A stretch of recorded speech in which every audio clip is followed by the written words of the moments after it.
Okay, here we have a 2010 Porsche Panamera, and this has the dual clutch PDK 7-speed transmission. Now it has two multiple disc wet type clutches, two input shafts there to the transmission. So one input shaft is going to be for first, third, fifth, and seventh. And the other input shaft is going to be for second, reverse, fourth, and sixth. Now, as you actually drive this vehicle, you can let it operate totally automatically. At any time, you can use your buttons right here to either shift up or shift down. And you can also pull this down and pull it over into a manual shift mode where you can actually use the shifter to shift up and down if you like. Now, if you actually pull it over and put it into the manual mode, it will stay in the manual mode. So as you're driving, if you select a gear, it will stay there.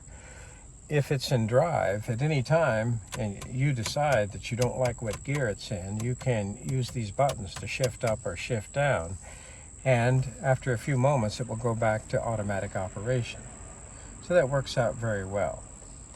Now, since this really is a manual transmission, if you're on a hill and you have your foot on the brake, obviously you're holding the car. If I take my foot off the brake, you'll see this green hold symbol come up there in the speedometer.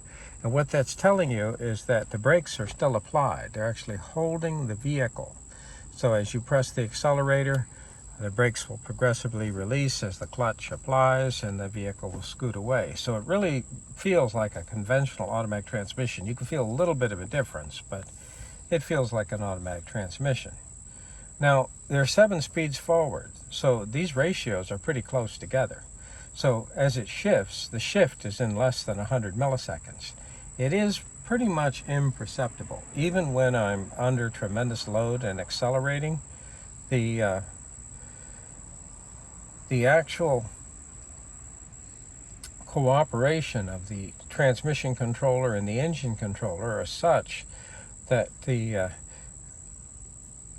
shifting of the clutches between the first input shaft and the second input shaft is such that it takes place in less than 100 milliseconds. And the engine controller, of course, can command the shift and even retard the timing, anticipating the higher engine load, which is not much of a higher engine load if I'm going through the stack, first, second, third, fourth, fifth, sixth, and seventh. Now, fifth gear on the PDK is actually a 1-to-1. So there's no torque multiplication or speed reduction whatsoever. Sixth and seventh are overdrive, and obviously first, second, third, and fourth are giving us the torque multiplication. Now you'll notice as you drive the vehicle normally in the normal mode, it never starts off in first, it always starts off in second. However, if you press the button or put it in the manual mode, you can start off in first. And first gear is really a low gear. I mean, it shoots forward real quick. Now, if you're getting carried away like you truly have it in manual mode and you decide to take off in first gear and take it up to about 6,500, don't worry, you don't have direct control over the throttle. The throttle is being controlled by a servo motor controlled by the DME control unit. So it controls engine RPM within a safe range, so you don't have to worry about that. And then finally when you realize, well, whoops, maybe I ought to shift up, you can do so. But it will only do that in the pure manual mode, otherwise it will take off. And it does a beautiful job. If you put it here in Sport Plus and push the accelerator to the floor, it selects the engine speed, shift point very nicely to give you maximum acceleration, maximum power. So it's a beautiful car. It's working very nice. And one of the things that we're going to be doing here is we're going to be installing new horns. And this car, even though it looks like a new car, is not. It's about 11, 12 years old, and the horns sound terrible. I don't know if you can hear that. That's the horn. So we've got two horns. I got a low and a high. So I have different part numbers on the horns. One's for a low note, the other one's for a high note. I don't think it really makes any difference which side you put it on. And probably what I'm going to do as I do this, and we'll show this, I don't know if I'm going to bother taking off the bracket. I may take it loose right here. I do have a new connector, and if there's any question about the wiring harness and the connector that's there, I will replace it. If it looks good, there's no reason for me to disrupt the harness. I'll use the original connector. Okay. Okay, here we're installing new horns on the Porsche Panamera. The old horns barely work. Don't sound very good at all. That one's all full of sand. Ugh. Here we go. We have a left side and a right side, and one of them is a high tone and one of them is a low tone. So of course, obviously, when I honk the horn, we have a 2-note tone. So there we go. Here we see the new horns. We got these from Porsche. Now Porsche also sells a new connector, and I guess, you know, that'd be a problem if you busted up the old one, but there's absolutely nothing wrong with the old connector, so I opted not to do that. Now, the brackets are very different on the right and the left, so you're not going to mix them up. In fact, you couldn't put the right on the left or the left on the right. It just wouldn't go. Unless, of course, maybe you took the bolt loose right here, I should say the nut loose, and did that. In fact, there we go. Let's see, this says 420 hertz, and this one says 510 hertz. There we go. So a 510 hertz horn and a 420 hertz horn. And let me see, middle A on the piano is 440 hertz, isn't it? A440. So there we go.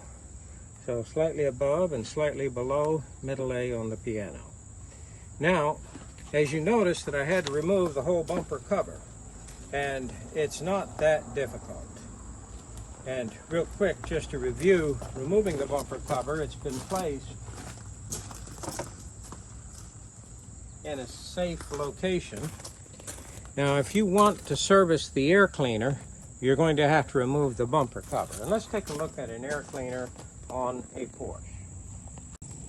This is the air cleaner on the Porsche Panamera.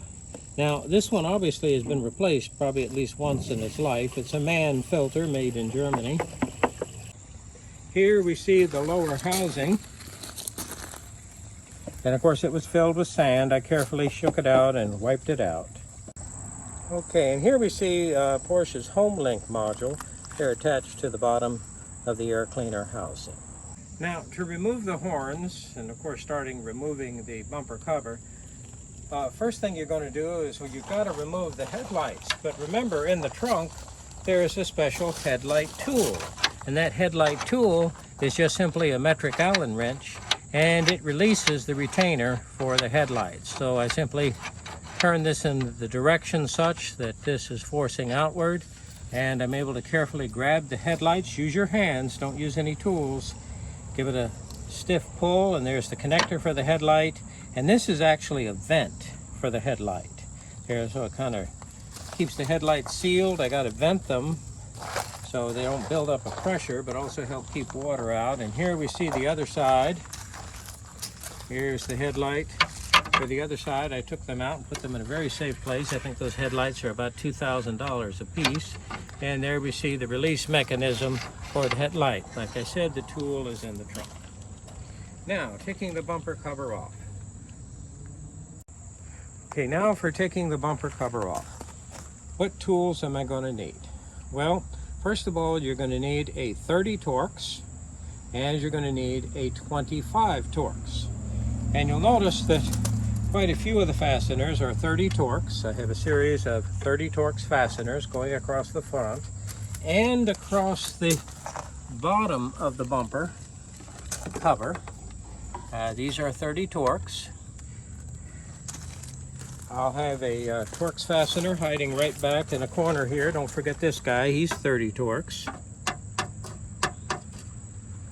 However, inside the fender well, these guys, which you're going to want to remove, these are going to be 25. And of course, the 30 doesn't go into 25, and a 25 goes into 30, but certainly doesn't turn it very well. Don't confuse with the 27. The 27 seems to work in the 30, but may damage the actual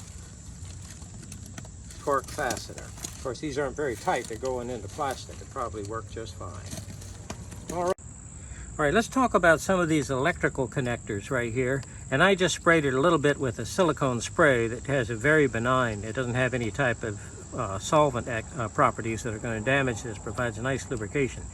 You need to push this down with your thumb. Now you say, well, that's fine, it doesn't seem to work for me. So if you're not going to use your thumb, you want to use a proper screwdriver and just barely pry this down and push this in first, and you'll hear a click as it lets go, as you lift the retainer, and then it pulls right out. And of course here for the little side marker lights, that looks like just an old-fashioned injector connector.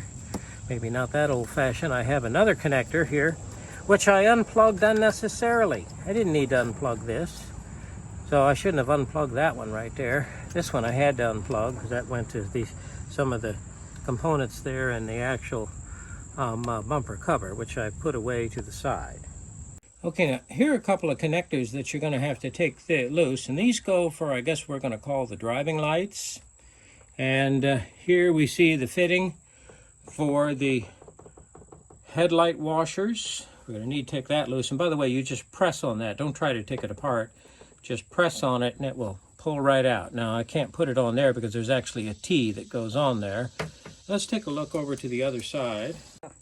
Okay, here we go. Here's on the other side. This is obviously the fog lights. And what happens is I actually have the parking sensors right here, the distance sensors, here scattered along the bumper. Let's take a look on the outside of the bumper right here. Here we see one right there. You want to be real careful. They're kind of glued on there. In fact, I think if you were going to try to replace that separate to the bumper, I guess you could. I see how it's retained right there with the tabs. So you could if you needed to. And here's our side marker light, and if you need to replace that, of course, it's just a regular little bulb. It's not that bad to get to this. That's just not really a problem. Yes, here we go. Not a problem, and I see here I can pop it right out very easily if I needed to. All right, here's the bumper cover. Now actually we've replaced several bumper covers on Porsches that had a little incident. One of them was hitting a deer. Here is one of the clips that's very important, and I'll go ahead and show it outside, but you want to make sure that you remove this properly before you start tugging on the bumper. So I have a series of Torx fasteners, and then I have these, very, very important. So let's take a look outside and see where the other piece is. Okay, now here's a section of the bumper going up against the front fender. And what I actually have is I'm going to have this mechanism that's going to slide in there to retain it. Now you'll notice that when we look at it, it has this hole right here. What this is for is you put your favorite hook tool in there. Be sure and use your hook tool. And go ahead, and I find if you lubricate it with just a little bit of silicone lubricant, boy, that really helps. Give it a little silicone lubricant for both installation and removal. Give it a little tug and it comes right off. And if you do it right, you won't damage it. And don't lose it. You got one on each side. Sometimes these get broken, and when they do, you of course have a gap right here, and the customer is not going to be happy. All right, so we're going to go ahead and put our new horns on. We're going to test them, and then we're going to work on putting the bumper back, or bumper cover back on. Now in the past, let's take a look at where the bumper actually is. This is the bumper. It's made out of aluminum. And by the way, this aluminum, we had one of these that, like I said, hit a deer, and it was amazing how easy this aluminum is to bend. And by the way, if your bumper's damaged, don't forget to get this new foam cover. This is sold separately. This just disintegrates. If you don't have this here, your front bumper cover kind of wrinkles. This needs to kind of hold it out, so make sure you forget this. Don't forget this, and here this is only held with several of these external Torx fasteners. One of them I have to remove the horn bracket. So here's the horn bracket, which I'll be putting on in just a moment. So fortunately, the Cayenne that we had that hit the deer, it didn't really hurt much of anything else, just made a mess of the bumper cover, and the actual aluminum bumper itself caved in. It did cave in these frame rails, but I was amazed at how easily they bent out. Remember, the sheet metal is relatively thin, and big pieces of this car are made of aluminum.